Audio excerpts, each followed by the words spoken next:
আসসালামু আলাইকুম। আসুন দেখি একটা আইফোন এক্স কি সমস্যা বক্সে আছে। তো এই ফোনটি আমরা ডিসি পাওয়ার সাপ্লাই প্রথমে দেখব যে এটার বুটিং কত আছে। আর ফোনটা ডেড, ডিসি পাওয়ার সাপ্লাই লাগাইতেছি, আপনারা দেখেন বিপ দিচ্ছে, তার মানে কি ফোনটা কিন্তু শর্ট, অর্থাৎ ফুল শর্ট দেখতেই পাচ্ছেন। ভোল্টেজ এবং অ্যাম্পিয়ার দুইটাই কিন্তু 0 হয়ে যেতেছে। এখন আর করণীয় কাজ কি আমার, কারণ এর মধ্যে ভোল্টেজ আমরা ইনজেক্ট করেও দেখেছি, কোনো জায়গায় গরম আমরা পাচ্ছি না। এখন আমাকে আপার লোয়ারটা সেপারেট করতে হবে, কারণ এই আপার লোয়ার সেপারেট করলে আমরা বুঝতে পারবো যে এটা কি আপারে শর্ট না লোয়ারে শর্ট। আর শর্ট যেহেতু এখন বর্তমানে আমরা শর্ট পাচ্ছি হচ্ছে আপনার বেড বিসিসি যে লাইন, এই বেড বিসিসি লাইনে শর্ট পাচ্ছি।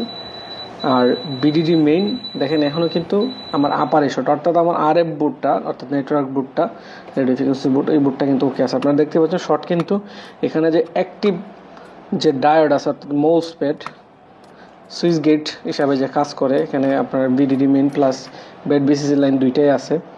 তো এখানে কিন্তু শর্ট পাচ্ছি। আর এখানে দেখেন বিডিডি মেইন এই লাইনের শর্ট, আর বেড বিসিসি লাইন কিন্তু এখন ওকে আছে। যদি আমরা এখানে দেখেন গরম হয়ে যেতেছে কিন্তু এই আইসিটা রিভলভ করে লাগানোর পরেও দেখা যাবে কি সেম আবার এই আইসিটাই গরম হয়ে যায়। আসলে কিন্তু এই জায়গায় শর্ট না, এই আইসিটা শর্ট না।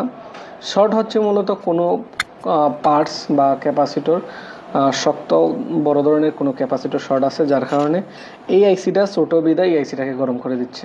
ঠিক আছে, তো আমরা দেখাই আপনাদের মিটারের মাপ দিয়ে। এখানে দেখেন এই যে বেড বিসিসি লাইন, এখানে যে মোসফেট গেট সুইচ হিসাবে ব্যবহৃত হয়েছে।